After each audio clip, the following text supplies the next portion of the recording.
what is colon cleansing does for our body?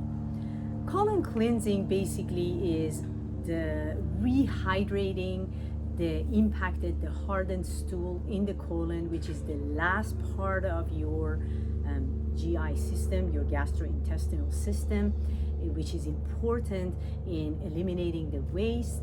And if it is hardened, if the stool is hardened, it's going to get stuck to the colon, and by rehydrating through either colonics, which is usually done in a professional setting, or through enema, either using water, coffee, or some people use herbal remedies, you can actually reduce the bowel movement and eliminate these waste from the body. Colonics actually have been around for thousands of years. In ancient Egypt in 1500 BC, they've been doing colonics for a very, very long time.